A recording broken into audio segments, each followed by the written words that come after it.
this were a Hitchcock thing, your dad would be the MacGuffin, because he's the thing that we're always trying to find. He's like on the Maltese Falcon. It's like where is he? And physically, you're trying to find him in the book, sort of, because you're sort of gradually moving towards him, but also more important psychologically.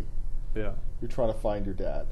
Well, you've read so well. That's a very it's a very good description of and I think that a part of him always remains elusive even at the end, which is probably true to my experience. I guess there are things that on an emotional level, as well as part of the sort of larger stuff that had come up in the book, that you could never really explain them. You could never explain that distance between us, and so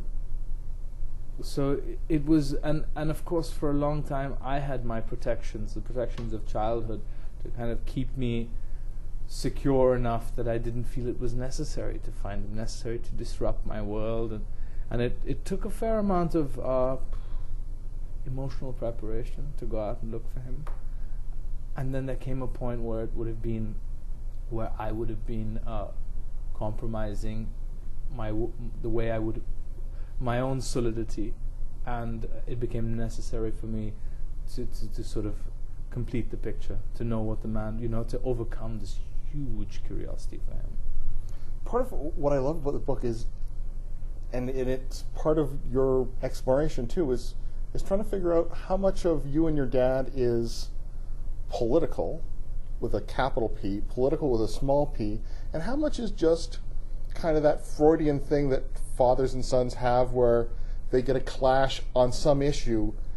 You wrote something that your dad didn't like. That was of course the kind of that would be the equivalent of the assassination of the Archduke setting off World War I. I mean, it was there were of course deeper currents there, and you're absolutely right in the way that it's possible to not look at this book with its political and historical implications at all, to look at it as just a personal story full of, and very open for people to look at it in that way. But at the same time, the reasons for my separation from my father, the fact that my mother and him could never have had a relationship, the fact that it came up in such a vitriolic way, these political and historical things with my father, it would have been strange for me not to see him in a context larger than our personal context, but not to see him as part of the separation of India and Pakistan, as part of the kind of historical and political attitudes that developed in these places. And so I had to have that going on, but everyone is open to say, obviously this is just a son and a father, like famous kind of Saturn Jupiter sort of thing, and it's happened in history for as long as you like, and you look at it just that way. But you choose to kind of hop on your journalist horse and ride through Islam. Is that fair to say? That is fair to say. I'll tell you what it was. I felt that Pakistan had to be understood, that it was very important as part of the kind of separation that my family had lived through, that my parents were affected by. And because Pakistan was so much like India, because it was carved out of India, me with my long experience with India coming into Pakistan, I felt I wouldn't have been ready. I wouldn't have been able to understand what part of Pakistan was India and what part of it had become this Muslim state that had been part of things that had happened in this part of the world to many other countries. That there was that a line could be drawn between the kind of thing that had happened in Iran to the kind of thing to the 1947 partition of India. So I felt that I needed a broader experience with the Islamic world to be able to come to Pakistan with that. And that vision of having come through the Islamic world and then knowing India was very helpful in Pakistan. It was where my understanding probably deepened the most. Two last questions. Has your father read the book? I don't know. And second,